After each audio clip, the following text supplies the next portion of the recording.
Hey everybody, happy Thursday. We are moving forward with clocks today and we are going to be talking about individual minutes.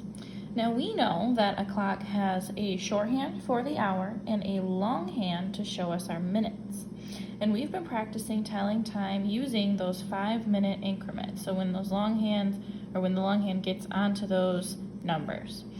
But what do you do if the clock needs to say 4:42 instead of just 4:40? Well, if I count around here and I look at where my hour hand is supposed to go, boop, on my 4. But we know that 4:40 is well into our hour of 4. So I'm going to make my hour hand quite a ways past 4, but not quite to 5 yet. Now when I make my 4:42, I'm going to count around to my 40, 5, 10, 15, 20, 25, 30, 35, 40, and these little guys in here count for each individual minute. So I'm going to go 4:42. I'm at 4:40, 4:41, 4:42. And that's where my long hand is going to point. Just like that. So, because my minute hand has made it all the way over here, it's gone from 4 o'clock, where it would point up toward the 0 minute, and it's made its way all the way around here, almost all the way back up to the next hour. I know for sure that I made the right decision moving my hour hand off that 4 and starting to move it over here to my 5. Okay, now let's practice again making a different number. Erase really quick. Okay, now say I wanted to do 3:07. Only 7 minutes into 3 o'clock. My hour hand probably won't move very far off my 3. I only have 7 minutes. So let's get my hour hand ready. We're pretty much still on 3. Now I need to make it say 3:07. So 7 minutes. Well, if I start up here at my 0, I'll count by 5. So 0, 5. Now I need to count my minute hands, or my minute dashes. So I'm at 5, 6, 7. So my minute hand needs to come directly off of there. Boop.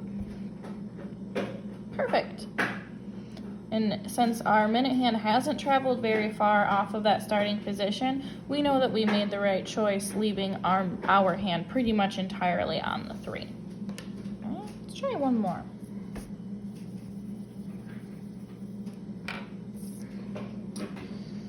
All right, let's go with 5:13. 5:13. All right. So that means 5 hours and 13 minutes. Now we make our hour hand first.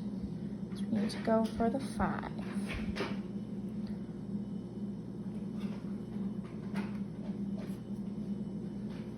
Now I need to go to my minutes. 13. Well, I can start up at my 12 and go 5, 10, but my next jump would be 15, and that's a little too far. So I'm going to stick with my 5, 10, 11, 12, 13. So this little guy right here.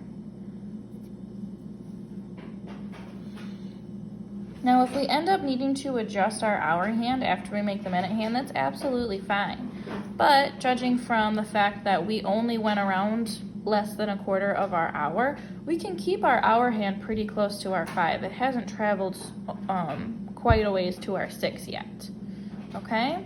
Now, if you make a clock like you did last week or the week before using your paper plates, and you still have that, or you want to make a clock like we have using our numbers and our bowls, that's absolutely fine. But I would love for you guys to show me if you can make the time 9:32.